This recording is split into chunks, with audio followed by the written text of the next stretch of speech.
Latest news updates కోసం ఇప్పుడే download చేసుకోండి మీడియా ఎఫెక్ట్స్ యాప్.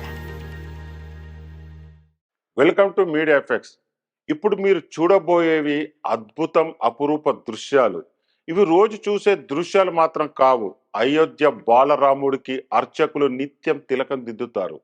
అదే సూర్యుడు దిగి వచ్చి తిలకం దిద్దుతే అదే జరిగింది. అయోధ్యలో కొలువు తీరిన బాలరాముడికి తన కిరణాలతో సూర్యుడే స్వయంగా తిలకం దిద్దాడు. ఈ సూర్య తిలక కార్యక్రమాన్ని దిగ్విజయంగా నిర్వహించారు. అయోధ్యలో రామ మందిర నిర్మాణం చేపట్టినప్పుడే శ్రీరామనవమి నాడు సూర్యకిరణాలు రామ్ లల్లా విగ్రహం నుదుటి భాగంలో ప్రసరించేటట్టుగా ఆలయాన్ని నిర్మించారు. త్వరలో శ్రీరామనవమి రానున్న నేపథ్యంలో ఇవాళ బాలరామయ్యకు సూర్యాభిషేకం రిహార్సల్స్ నిర్వహించారు. అది దిగ్విజయంగా జరగడంతో ఆలయ అర్చకులు, అధికారులు హర్షం వ్యక్తం చేశారు. సాధారణ రోజుల్లో బాలరాముడికి సూర్యాభిషేకం ఉండదు. సూర్యకిరణాలు ఆయన నుదుటిని తాకవు.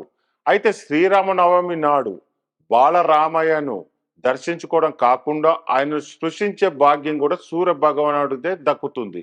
మనం 2 బాక్సులో సాధారణ రోజుల్లో రామ్లల్లా విగ్రహానికి జరిగే సేవలను, శ్రీరామనవమి లాంటి ప్రత్యేక పర్వదినాల్లో బాలరామయ్యకు సూర్య తిలకం ప్రసరించే దృశ్యాలు కనువిందు చేశాయి.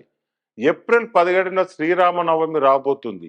ఆ సందర్భంగా సూర్య భగవానుడి కిరణాలు బాలరామయ్య పాల భాగాన్ని తాకుతాయా లేదా అనే అంశంపై అయోధ్య ఆలయ అధికారులు ఇవాళ నిర్వహించిన రిహార్సల్స్ లో విజయవంతమైంది.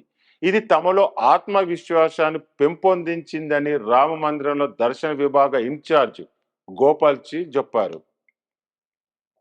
ఇక శ్రీరామనవమి నాడు మధ్యాహ్నం 12 గంటలకు బాలరాముడు నుదుట సూర్యకిరణాలు తాకుతాయని ఆయన తెలిపారు. ప్రతి సంవత్సరం శ్రీరామనవమి నాడు రామ్లల్లా విగ్రహాన్ని సూర్య తిలకంతో అలంకరించేందుకు రూపొందించిన ఈ ప్రత్యేకమైన శాస్త్రీయ వ్యవస్థ, దీని Indian institute of astrophysics Bengaluru సహకారంతో ఆప్టిక్ రూపొందించిన ప్రాజెక్టు. ఖచ్చితమైన లెన్సులు, మిర్రర్లతో కూడిన ప్రత్యేకమైన డిజైన్ తీర్చిదిద్దారు. ఈ మూలకాలు సహజ సూర్యరశ్మిని ఉపయోగించుకుంటాయి. ఈ శుభ సందర్భంలో దానిని దైవిక చిహ్నంగా మారుస్తాయి. ఈ వ్యవస్థ సూర్యకాంతి కిరణాన్ని రామ్లల్లా నుదుటిపై మళ్లిస్తుంది.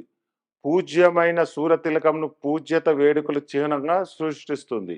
3 నుండి 4 నిమిషాలు, దాదాపు 6 నిమిషాల వరకు ఈ అద్భుతమైన దృశ్యాన్ని తిలకించవచ్చు.